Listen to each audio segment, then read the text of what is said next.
En toute chose, nous recommandons comme serviteurs de Dieu, comment et dans quelles circonstances?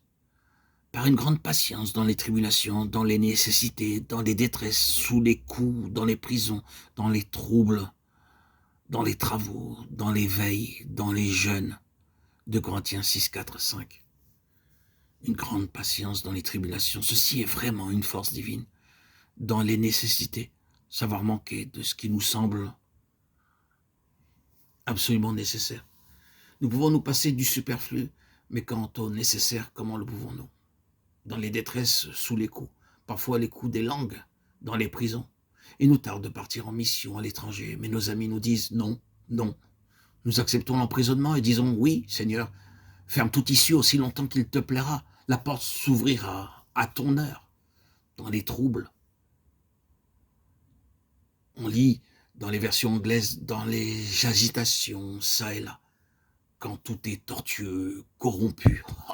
Connaître une grande patience dans les agitations, dans les travaux, non capricieux, dans l'éveil, ne renonçant jamais à une âme, par la pureté, par la connaissance, connaissant Dieu, par la longanimité, par la bonté, n'étant jamais trop pressé pour être aimable, par l'Esprit Saint, par un amour sans hypocrisie, par la parole de la vérité, par la puissance de Dieu, par les armes de justice, de la main droite et de la main gauche, une conduite, des relations droites, une justice sans détour, recherchant tout ce qui est bien devant tous les hommes, dans la gloire et dans l'ignominie, dans la mauvaise et dans la bonne renommée, comme séducteur et véritable, comme inconnu et bien connu, comme mourant et voici nous vivons, comme châtiés et non mis à mort, comme attristés, mais toujours joyeux, comme pauvres, mais enrichissant plusieurs,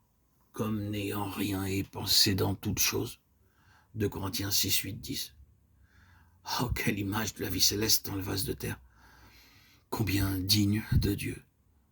Dans 2 Corinthiens 10, 1, nous voyons ensuite l'aspect extérieur du vase de terre. Moi, Paul, je vous prie, moi, humble d'apparence, quand je suis au milieu de vous, présent en personne, il est faible et sa parole est méprisable, disaient les Corinthiens. 2 Corinthiens 6, 10.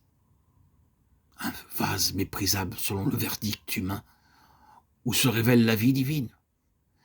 Car les armes avec lesquelles nous combattons ne sont pas charnelles, mais elles sont puissantes par la vertu de Dieu pour renverser des forteresses et toute hauteur qui s'élève contre la connaissance de Dieu. Versets 4 et 5.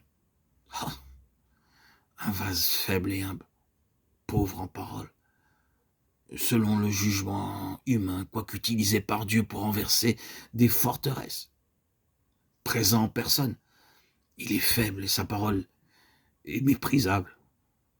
Certains d'entre nous désirent être des orateurs et ne sont pas aussi intelligents que monsieur Untel. Ils ne feront rien du tout. S'ils ne peuvent pas prier comme un tel, ils ne prieront pas à haute voix. Et s'ils ne peuvent pas parler comme un tel, ils ne donneront aucunement de message.